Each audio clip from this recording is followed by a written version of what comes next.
Permíteme empezar con la siguiente pregunta. ¿Quién es tu mayor enemigo? ¿Quién es tu mayor enemigo?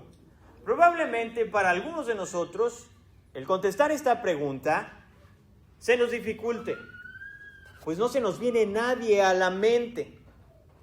Pero quizás solamente por una vez, si nosotros hubiéramos estado en un campo de concentración en la Segunda Guerra Mundial, esta pregunta se contestaría con cierta facilidad.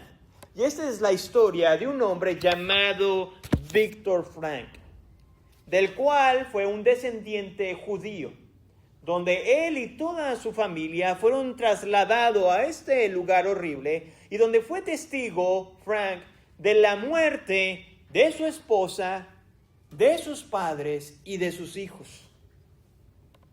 Después de la derrota de los alemanes, cualquier sobreviviente de este campo de concentración tendría muy claro quién sería el enemigo.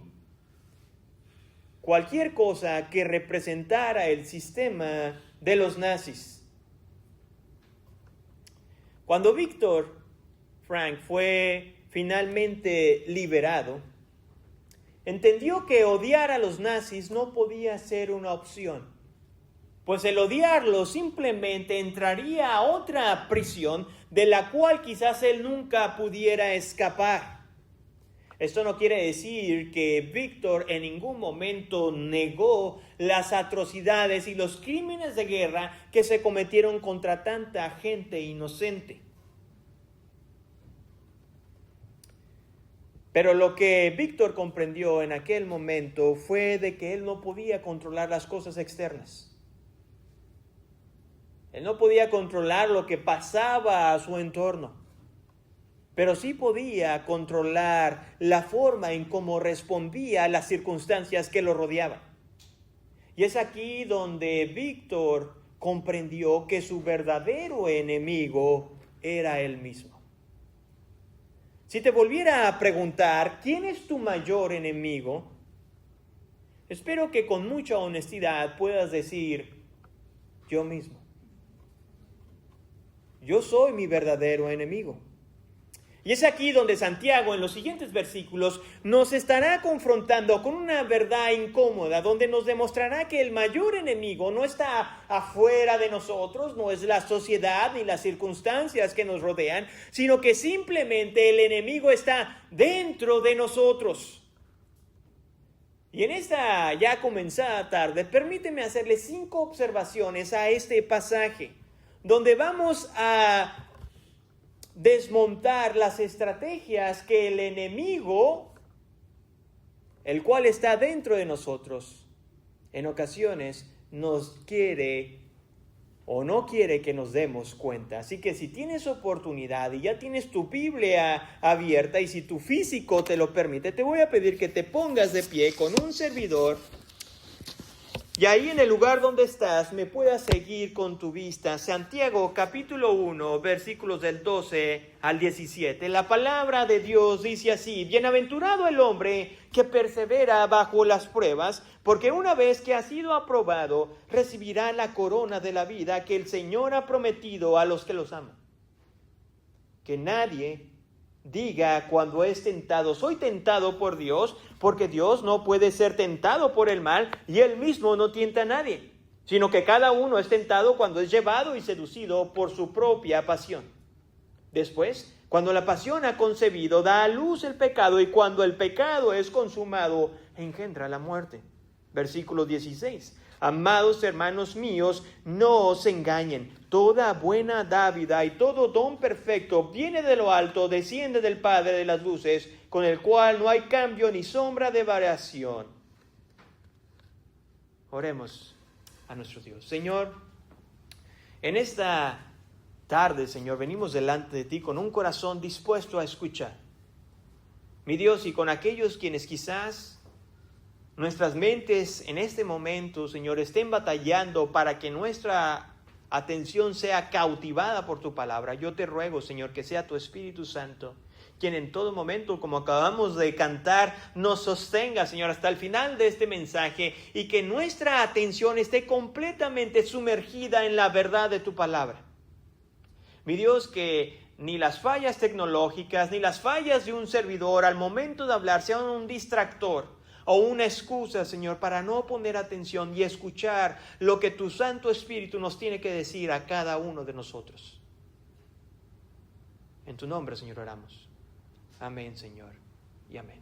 Pueden tomar sus asientos.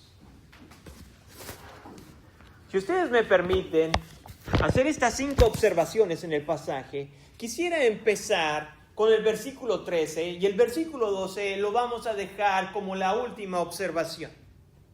Así que la primera observación que encontramos en este pasaje lleva por nombre a Dios. Dios no puede ser tentado por la maldad. Dios, escúchame bien, no puede ser tentado por la maldad. En los últimos años ha surgido una tendencia donde la persona que quebranta la ley ha sido victimizada, donde se exime de toda responsabilidad. En otras palabras, se trata de justificar su mala conducta, aun cuando todo apunta que él es el culpable. Tristemente, esta misma tendencia también se observa con frecuencia cuando tú y yo fallamos contra el pecado, donde el creyente rechaza cualquier responsabilidad por su desobediencia a la ley divina de Dios.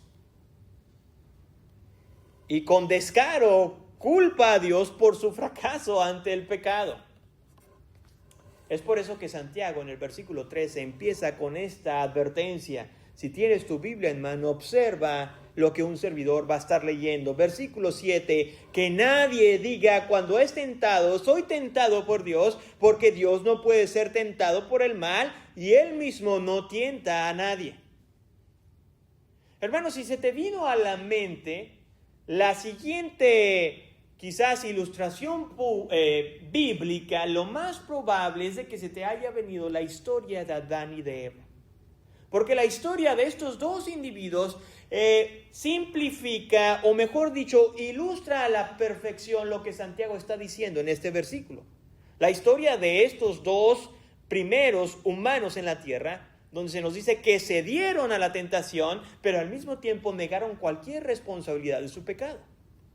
Cuando Dios confrontó a Adán sobre su responsabilidad por haber comido del árbol prohibido, del árbol el cual el Señor le había dicho que no comiera, la respuesta de Adán en ningún momento provee o nos dice arrepentimiento alguno. Es más, no solamente eso, ni siquiera rechazó o aceptó la responsabilidad de haber quebrantado, escúchame bien, la única ley o mandamiento que Dios les había dado en el jardín.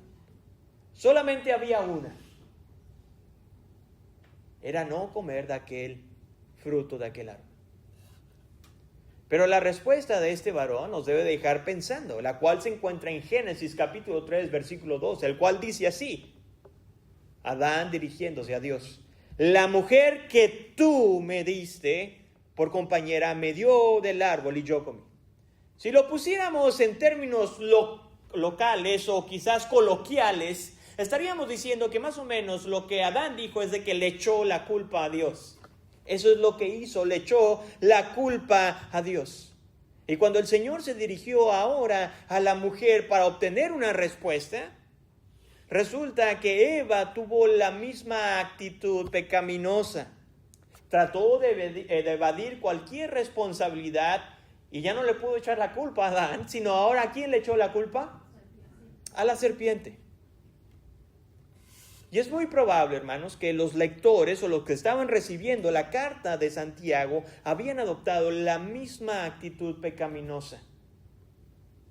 Por lo tanto, Santiago se decide a corregir este pensamiento rebelde y a aclarar lo siguiente, que nadie puede decir que Dios es responsable de su pecado de una manera directa o indirecta. Es por eso que el escritor enfatiza en el versículo 13, fíjense así, porque Dios no puede ser tentado por el mal. Y Él mismo no tienta a nadie. La frase no puede ser tentado por el mal resalta la incapacidad del individuo de hacer algo, porque es contrario a su naturaleza. Hermanos, tú y yo no tenemos que ser granjeros o ir a una granja para saber que la persona que trabaja en este lugar jamás esperaría que su vaca le diera huevos y que la gallina le diera leche, porque es antinatural. Es contrario a la naturaleza de los animales. De la misma manera, Dios no puede obrar con mal, con la maldad. Esto no quiere decir que Dios no esté consciente de la maldad que pasa en el mundo o de la maldad que hay en el corazón, tanto tuyo como en el mío. Sino más bien, lo que Santiago nos está diciendo es de que la maldad no influye en Dios, como sí influye tanto en tu corazón como en el mío. Esta verdad bíblica viene siendo respaldada también por el apóstol Juan. En su primera carta, en el capítulo 1, versículo 5, dice así el apóstol: y este es el mensaje que hemos oído de él y que les anunciamos: Dios es luz y en él no hay ninguna tiniebla. Pero aquellas personas que les gusta contender contra la Escritura y que les gusta constantemente argumentar, es probable que nos pregunten, bueno, ¿a qué acaso Dios no pone pruebas? Y la respuesta bíblica es por supuesto que sí, Dios pone pruebas. ¿Dónde lo podemos ver? Bueno, en Génesis capítulo 22 se nos informa que Dios le puso una prueba a Abraham. ¿Se acuerdan cuál fue esa prueba? Que él tenía que sacrificar ¿a quién? A su hijo Isaac, y no solamente a su hijo Isaac, sino que era su único hijo. Esa fue la prueba que Dios le dio, y si tú no conoces el resto de la historia, simplemente te la voy a resumir en que Dios proveyó de un animal, porque finalmente Abraham pasó la prueba demostrando que amaba más a Dios que a su propio hijo. En el libro de Jueces, capítulo 3, el escritor nos dice que Dios intencionalmente dejó a algunas naciones paganas en la tierra prometida para probar el corazón de su pueblo, para saber si iban a ser fieles a él y obedecer su ley. Pero tristemente, aquellos quienes estuvieron con un servidor cuando predicamos de este libro, vimos como continuamente el pueblo de Israel estuvo en completa rebeldía. En pocas palabras, no pasó la prueba que Dios les puso. Y algunos de los que estamos aquí, porque yo me lo llegué a preguntar, entonces, ¿cuál es la diferencia, Héctor, entre la prueba y la tentación? Bueno, en el libro de Santiago ambas palabras se intercalan el uno al otro, pero sí tienen una diferencia, la cual radica en que las pruebas provienen de Dios y estas tienen un propósito, una finalidad de que tu carácter y el mío sea moldeado como el del Señor Jesucristo. Mientras que las tentaciones tienen la finalidad de destruir la vida del hombre. Y alguien podría decir, bueno, pastor, puede haber quizás alguna prueba tan difícil de pasar que finalmente esa persona termine pecando. Y la excusa sería, bueno, si las pruebas vienen de Dios, entonces el culpable es Dios, porque Él me la mandó. Pero es aquí donde nos lleva nuestra segunda observación en el libro de Santiago, sobre la inclinación interna del corazón. Ante este posible argumento que les acabo de dar, Santiago sigue escribiendo, versículo 14, dice así: sino que cada uno es tentado cuando es llevado y seducido por su propia pasión. En muchas ocasiones un servidor les ha dicho que vivimos en un mundo caído. Pero permíteme decirte que este mundo caído está habitado por seres caídos. El salmista David confirma esto de lo que estoy diciendo en el Salmo capítulo 51, y me gusta cómo la Nueva Versión Internacional lo traduce. Salmo 51, versículo 5, dice así: yo sé que soy pecador de nacimiento, pecador desde que me concibió mi madre. Hermanos, por lo tanto, la tentación no proviene de las situaciones externas, no proviene de Dios, sino proviene de nuestro propio corazón. El Señor Jesucristo lo enseñó cuando dijo lo siguiente en Mateo capítulo 15: porque del corazón provienen los malos pensamientos, homicidios, adulterios, fornicaciones, robos, falsos testimonios y calumnias. Lo que les acabo de decir, en ningún momento puedo negar, o tú y yo no podemos negar, que afuera hay muchas cosas que definitivamente influyen en nuestro comportamiento para inclinarnos a hacer cosas malas. Pero finalmente, hermanos, todo deseo de transgredir la ley de Dios nace de nuestro interior. Es simplemente que necesitamos simplemente un empujoncito chiquito, pero ya nos venimos cayendo. Por eso, amados, el peor enemigo que tienes no es tu vecino, quien te tira la basura de al lado, no es el compañero de trabajo que hace tu trabajo miserable, no es tu compañero de escuela que constantemente te está molestando, no es el familiar cercano que tienes que ver una vez al año, en Navidad o Año Nuevo. No, mi amado hermano, tu verdadero enemigo eres tú mismo. Eres tú mismo. La frase en el versículo 14 debe llamar nuestra atención y es la siguiente: cada uno es tentado cuando es llevado. En algunas traducciones se traduce como arrastrado o atraído, y resulta que la imagen que tenía en mente, algunos señalan que Santiago traía en mente la imagen de un cazador que coloca una carnada suculenta para atrapar a un animal despistado. Aquellos quienes les gusta la caza, hoy no vino Jesús, pero Jesús la vez pasada nos compartía que le gustaba a él pescar. Y es esta misma situación, ¿no? De poner en el anzuelo, poner una carnada suculenta para que la presa caiga en el error. Y cuando la presa cae en el error es porque no vio el peligro, pues estaba totalmente enfocada en conseguir la carnada. Y eso es exactamente, amados, lo que hace nuestra naturaleza pecaminosa en nosotros. Porque la tentación, amados, se encarga de presentarnos el pecado atractivo y inofensivo. De lo contrario, nadie de los que estuviéramos aquí pecáramos. Si viéramos realmente las cosas como son, o si realmente pudiéramos ver en su totalidad de cómo Dios ve el pecado, créanme por seguro que nadie de los que estuviéramos aquí volveríamos a pecar. Es como aquel que decide comprar un billete de lotería. La Biblia en ningún momento nos dice que el comprar un billete de lotería es pecado. Escúchame bien. Pero sí nos da las pautas para revisar nuestras motivaciones del corazón.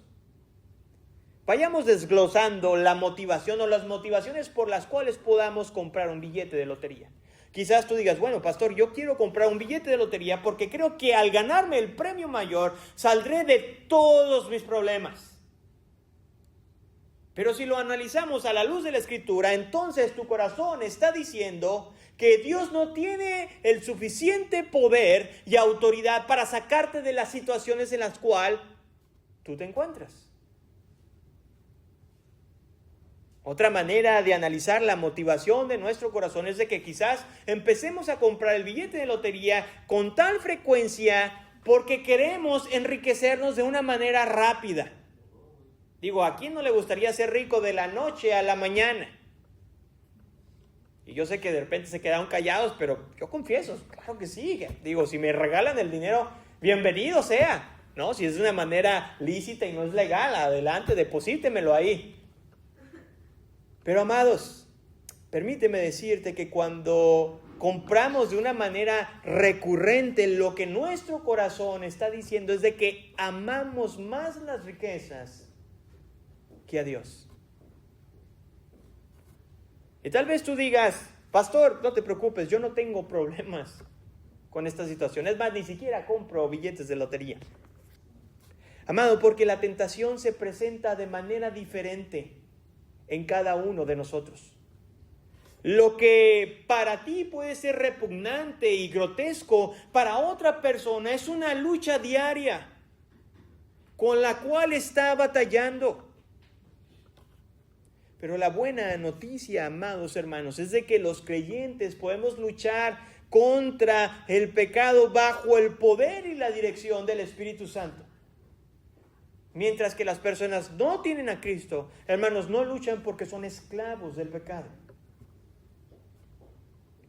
Así lo describió el apóstol Pablo en su carta a los Romanos, capítulo 8, versículo 5. Dice, porque los que viven conforme a la carne ponen la mente en las cosas de la carne, pero los que viven conforme al Espíritu en las cosas del Espíritu. Ahora, una vez que hemos tú y yo aclarado que Dios no tienta a nadie, porque toda tentación proviene de nuestro corazón, amado, veamos la tercera observación en este pasaje, la cual es el desarrollo progresivo del pecado. El desarrollo progresivo del pecado. Algo es digno de aclarar, de que la tentación, hermanos, en sí no es pecado aún. Escúchame bien, tú puedes ser tentado, pero eso no quiere decir que ya estés pecando. La línea simplemente es una línea muy delgada entre la tentación y el pecado. Es por eso que aquí el escritor nos va a detallar paso a paso cómo la tentación pasa a ser pecado para finalizar en muerte. Por eso Santiago deja a un lado las imágenes de la casa que explicamos en el versículo 14 para ahora enfocarse en una imagen del nacimiento. Fíjate cómo dice, versículo 15, dice, después, cuando la pasión ha concebido, da a luz el pecado, y cuando el pecado es consumado, engendra muerte. En algunas versiones, sobre todo si tú traes la versión Reina Valera, la palabra pasión es traducida como concupiscencia. La estuve practicando durante toda la semana, hermanos, porque es una palabra medio difícil, así que no la voy a volver a repetir y voy a utilizar la palabra que viene aquí en mi Biblia, pasión. Pero esta palabra quiere decir deseo. Y algunos han llegado a sugerir que Santiago se refería a los deseos carnales, a los deseos sexuales. Pero hermanos, esta palabra pasión o deseo va mucho más allá de un pecado en particular. De lo contrario, si siguiéramos esta misma línea, muchos de nosotros nos sentiríamos muy tranquilos porque diríamos, ¿sabes qué? Yo no batallo con la inmoralidad sexual. Yo estoy muy tranquilo. Por eso el apóstol Pablo se encargó de escribirle a las personas que estaban en Gálatas y mencionarles que el pecado se manifiesta de diferentes formas. Capítulo 5, versículos del 19 al 20 en el libro de Gálatas. Ahora bien, las obras de la carne son evidentes, las cuales son inmoralidad, impureza, sensualidad, idolatría, hechicería, enemistades. Y digan, pastor, no tengo problemas, pero pleitos, celos, enojos, ¿quién de nosotros no se ha enojado? Rivalidades, disensiones, herejías. Y creo que con esta descripción, todos los que estamos aquí, de alguna u otra manera, hemos pecado en contra de nuestro Dios. Y aunque estos pecados son diferentes, amados, todos estos tienen algo en común: la manera en cómo se desarrollan en nuestro corazón. Es por eso que Santiago en el versículo 15, del cual acabo de leer hace un momento, hace una descripción cíclica o repetitiva. Y lo podemos dividir en 4 partes. La primera es deseo, después justificación, planeación y finalmente con desobediencia. Permíteme darte un ejemplo de lo que se refiere Santiago en nuestra vida diaria. Quiero que te imagines que vas caminando por el centro comercial. ¿Bien? Ya todos están ahí, sus mentes están en el centro comercial. Vas caminando y de repente te encuentras con un artículo que llama tu atención. Punto número 1, deseo. Ese deseo lo ves. Y puede ser desde ropa, relojes, algún celular o alguna herramienta de trabajo que pienses necesitar. Tu atención ha sido tan cautivada, que viene la segunda parte, que empiezas a justificar el anhelo, el deseo, el por qué lo necesitas. Deseo, justificación. Y de ahí, de justificar el por qué lo necesitas, es cuando llega el tercer paso. Empiezas a planear cómo lo voy a obtener. ¿Cómo voy a comprar? Y pone ahí lo que tú se te venga a la mente antes de irme del mall. O sea, lo tienes que comprar. Y empiezas, seguramente, si tienes tarjetas de crédito, empiezas a hacer memoria y dices, ok, esta tarjeta de plano me dijeron que ya no. Y empiezas a decir, pero la tarjeta esta me dan 6 meses sin intereses. Y nuestro corazón y nuestra mente empieza a sentirse de alguna u otra manera contento porque finalmente encuentras la manera en cómo poder llevarte lo que anhelas. Pero el problema, amado hermano, aun cuando esa tarjeta te dice que tiene 6 meses sin intereses, anteriormente, ya sea que seas un hijo o tengas una pareja, ya habías quedado en acuerdo que no ibas a comprar absolutamente nada. Pero el problema es, amado, es de que como el artículo te gustó tanto, no te importan las consecuencias. No te importa que cuando llegues a la casa te tengas que pelear con tus papás o con tu esposo o con tu esposa. Y es ahí donde la tentación nos lleva a la última fase para llegar al pecado, que es la desobediencia. Porque terminas comprando el artículo. Amados hermanos, yo sé que quizás esto es una situación o este ejemplo es algo medio aniñado o medio tonto, si es que le queremos decir así, pero creo, hermanos, que funciona y se aplica en cada una de nuestras áreas. Por lo tanto, no está de más decirlo que entre más tardes en resistir la tentación, más difícil va a ser detener el resultado, el cual es la muerte por el pecado. Entre más tardes, escúchame bien, entre más tardes en resistir la tentación, más difícil va a ser detener el resultado. El pecado, nos dice la Biblia, que da muerte. Amado, nuestra resistencia contra el pecado no procede de nuestra disciplina o de nuestro autocontrol, sino esta resistencia solamente proviene por la gracia de nuestro Dios. El apóstol Pablo en la carta de los Romanos confiesa que el único que lo podía salvar y que nos puede salvar de nuestra naturaleza pecaminosa es nuestro Señor Jesucristo. Es el único que te puede salvar.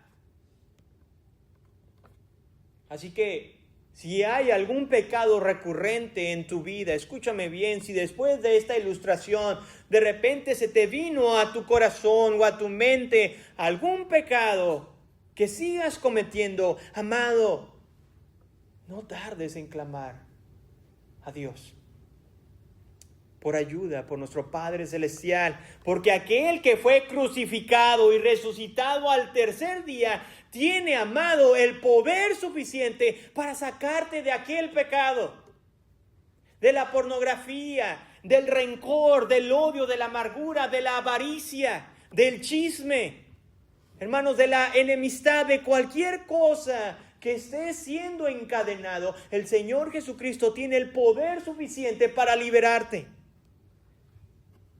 Hermanos, escucha las palabras del apóstol Pablo cuando dijo: miserable de mí, ¿quién me libertará de este cuerpo de muerte? Gracias a Dios por el Señor Jesucristo.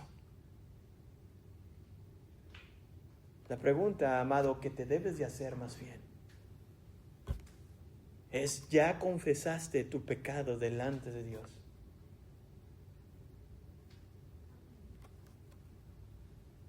¿O es que has aprendido a vivir con tu pecado de tal manera que ya te sientes cómodo donde te encuentras?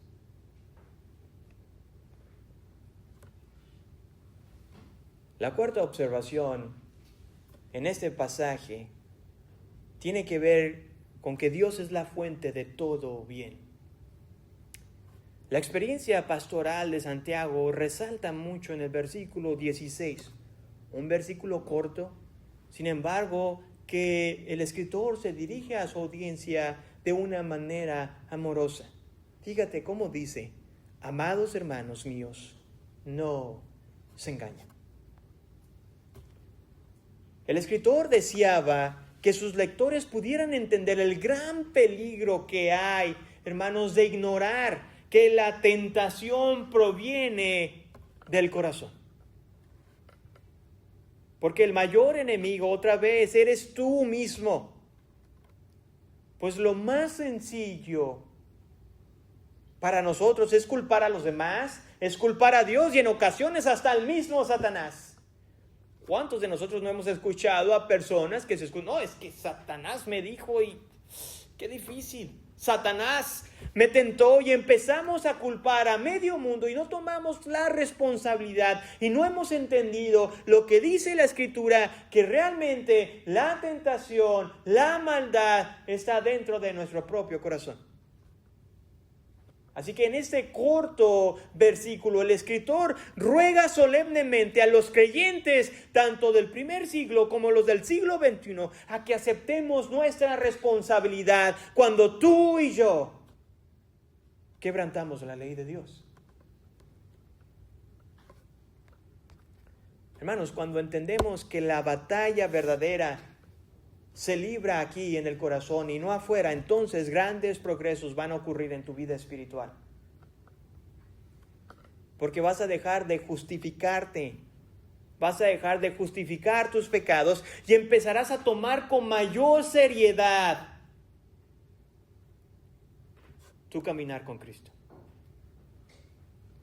Por eso el autor se dispone a señalar que debemos estar convencidos que todo lo bueno procede de Dios. Versículo 17 dice: toda buena dádiva y todo don perfecto viene de lo alto. Amado, una realidad constante en nuestra vida, de la cual vivimos en el 2025 y vamos a vivir en este 2026, es de que cuando el dolor, el sufrimiento llegue a nuestra vida, vamos a ser tentados en pensar que Dios no es bueno. ¿Puedes acordarte de aquella ocasión en el 2025 donde tuviste algún accidente? ¿Donde sufriste algo, alguna decepción? ¿Te sentiste frustrada? Y quizás cediste a la tentación y pecaste diciendo de que Dios, a lo mejor no con tus palabras, pero con tu actitud, diciendo de que Dios no era tan bueno, de que sus misericordias no son nuevas cada mañana. Amado, cuando venga esa tentación a nuestra vida por causa del sufrimiento que estamos experimentando en nuestro corazón, rechacemos esa mentira. Porque todo lo que Dios hace en tu vida, escúchame bien, cuando digo todo, es todo. Es bueno. Aun cuando tú no lo puedas sentir que es así. Me gusta cómo la Nueva Versión Internacional traduce el versículo 17. Dice: todo lo que es bueno y perfecto es un regalo que desciende a nosotros de parte de Dios nuestro Dios. Y Santiago reafirma esta idea con el siguiente título: Padre de las Luces. Este era un título judío que se le adjudicaba a Dios como el creador de la luz, de los cuerpos celestes. Si Si ustedes recordarán, cuando fuimos a la escuela, los cuerpos celestes que aquí nos rodean al menos son la luna, el sol y las estrellas. Y con el tiempo hemos aprendido que estos cuerpos celestiales varían su luz, depende de la posición en la que estén, brillan con más intensidad. Y también llega un momento donde las estrellas, como hemos aprendido con el tiempo, se llegan a morir porque su luz se apaga. Hermanos, pero qué maravillosa noticia saber que el Creador jamás cambia. Los cuerpos celestiales varían de posición y de intensidad de luz, pero nuestro Dios permanece para siempre a través de los siglos. Él nunca cambia, mi Dios. Nuestro Dios es un Dios inmutable. Su fidelidad hacia ti y hacia mí no depende de tu obediencia. De lo contrario, hermano, estuviéramos muy fritos. Si Dios te bendiciera de acuerdo a cómo obedeces, ¿dónde estaríamos? Hermanos, Dios te bendice simplemente porque Él es Dios.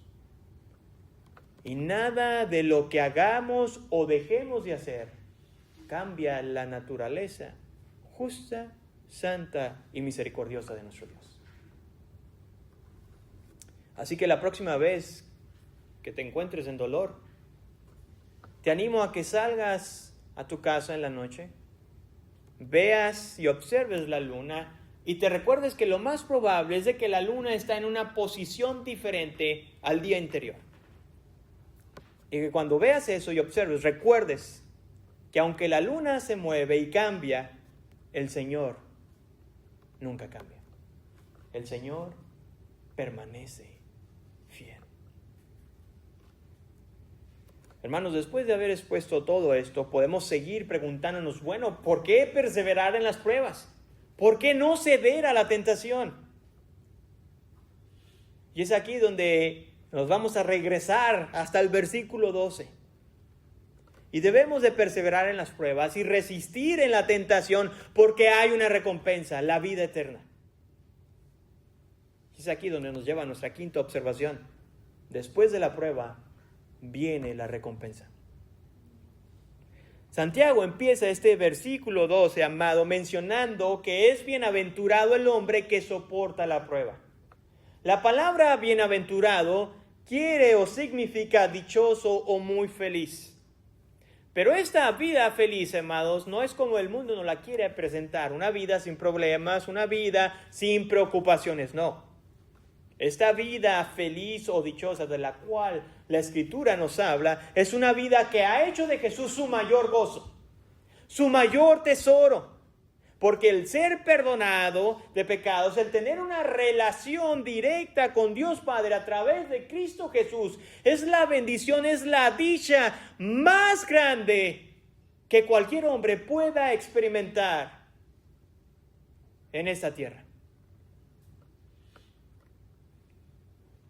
Porque a pesar, hermanos, de tener dolor, sufrimiento o enfermedad, el gozo de aquel creyente nunca se detendrá.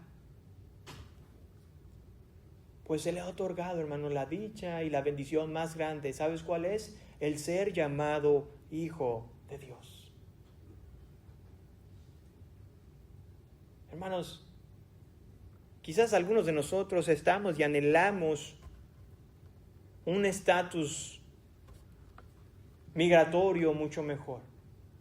Quizás algunos de los que están aquí desean un estatus socioeconómico mucho mejor del cual ahorita estás, pero amado, escúchame bien, si tú has puesto tu fe y confianza en Jesús, hermanos, estado socioeconómico, estado migratorio, no se compara con el ser llamado Hijo de Dios. Esa es la bendición más grande.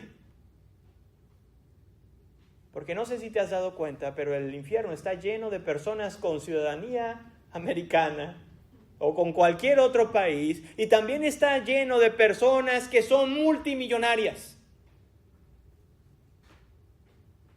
Porque no se arrepintieron de sus pecados, porque no tuvieron el privilegio inmerecido de ser llamados hijos de Dios.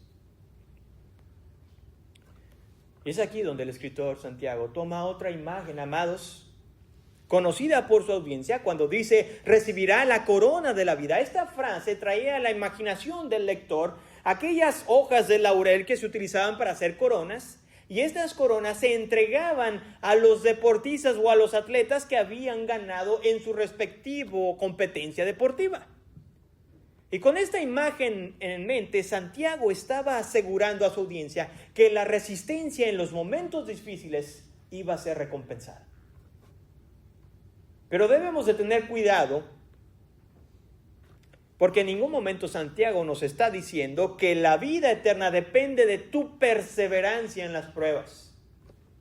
De lo contrario, estuviéramos predicando que la salvación es por obras. Pero la Escritura no dice eso. Lo que Santiago nos está diciendo es que la perseverancia en medio de las pruebas, amados, es una evidencia de tu salvación, del cambio interno que Dios ha hecho en ti. Y esta vida eterna se le ha prometido a aquellos quienes aman a Dios. Por eso tú y yo, si realmente has nacido de nuevo, puedes resistir en las dificultades por el amor que tienes a nuestro Dios.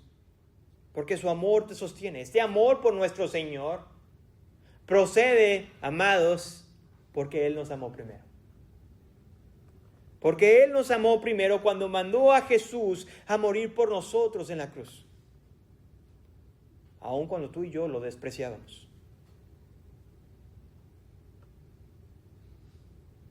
Hermanos, no hace falta salir de este lugar para darnos cuenta que hoy en día hay mucha gente que se esfuerza por recibir coronas, trofeos, elogios que con el tiempo se van a desvanecer. Pero la corona de la cual el Señor está hablando aquí en su palabra y que ha prometido, esa nunca se va a marchitar. La vida eterna que el Señor nos ha entregado en Cristo Jesús es una promesa real, hermano. No es como aquellos cuando dicen, tengo esperanza. Lo que están queriendo decir es de que tal vez, quizás, pueda suceder. Pero cuando hablamos nuestra esperanza en Cristo Jesús, estamos hablando que es algo tan real y tan seguro que va a suceder porque Él lo ha prometido. Amados, y esta seguridad eterna está disponible para todo aquel que reconoce su pecado y que sabe de su necesidad de ese Señor y de ese Salvador. Por eso pregúntate hoy, ¿qué clase de corona anhelas tener?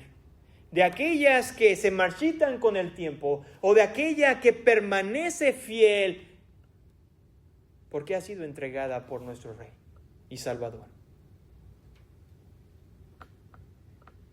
Si tú hoy estás aquí y finalmente reconoces que tal vez has vivido una vida religiosa, porque simplemente has perseguido coronas con fecha de expiración, amado amigo, hoy es el día de salvación. Hoy es el día de salvación. Un día diferente donde en humildad ven y confiesa tu pecado delante de Él. Y reconoce que Él es el único que te puede salvar a través del sacrificio que Jesús hizo en la cruz del Calvario.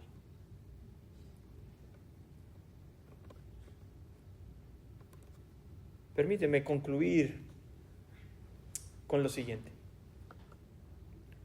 El mayor enemigo, amados e iglesia, no son las circunstancias externas, sino nuestro yo. Porque es ahí donde nace todo aquello que le desagrada a Dios. Sin embargo, tristemente, muchos prefieren ignorar esta verdad y se conforman con culpar a su entorno, a las personas e incluso hasta a Dios mismo. Pero aquellos quienes han comprendido esta verdad y confiesan sus pecados en arrepentimiento delante de Dios, amados, son los hombres y mujeres dichosos que a pesar de tener pruebas, porque no estamos exentos de ellas, Caminamos triunfantemente porque Jesús, el autor y consumador de la fe, ha vencido nuestro mayor enemigo en la cruz. Y sí, amado, tú y yo seguimos luchando contra el pecado, pero con la firme esperanza y convicción que el Señor ya nos ha dado la victoria. Inclinemos nuestros rostros. Señor, muchas gracias, Padre, porque hoy venimos delante de ti, reconociendo, Señor, que en ocasiones, Padre, culpamos a los demás, a las circunstancias que nos rodean. Pensamos que el enemigo está afuera, cuando en realidad, a la luz de tu palabra, Señor, somos recordados constantemente que el enemigo está dentro de nosotros. Gracias, mi Dios, porque quizás hoy fue un mensaje que anteriormente lo pudimos haber escuchado, Señor, en algún otro lugar, con algún otro siervo fiel. Pero, Padre, es necesario recordarlo porque constantemente, Señor, seguimos batallando con el pecado. Y en esta hora, Señor, yo te ruego por aquella persona que quizás en este día reconoce que todo este tiempo pensaba que su enemigo se encontraba fuera, en las cosas externas. Pero a la luz de tu palabra finalmente ha entendido que el verdadero enemigo está dentro de él. Y yo te pido, si hay alguien aquí que ha entendido eso, que en un acto de fe, Señor, y de confesión de pecados y de arrepentimientos delante de ti pueda declarar, Señor, que solamente el sacrificio de Cristo le puede dar perdón de pecados, acceso al Padre Celestial y disfrutar de una vida eterna cuando tú le llames a tu presencia. Y mi Dios, por aquellos quienes quizás tenemos esa seguridad de vida eterna, ayúdanos, Padre, a constantemente a luchar y a morir a nuestro yo, sabiendo, Señor, que la victoria ya se nos ha sido dada y que anhelamos con desespero y con gozo, Señor, el día en que tú regreses y finalmente, Señor, este cuerpo de muerte en el cual estamos, Señor, finalmente sea transformado y glorificado para poder alabar y glorificar tu nombre con todo nuestro ser, Señor, y con toda nuestra alma. Mi Dios, bendícenos pues, Señor, y gracias por tu palabra expuesta. En el nombre de Jesús, Señor, oramos. Amén, Señor.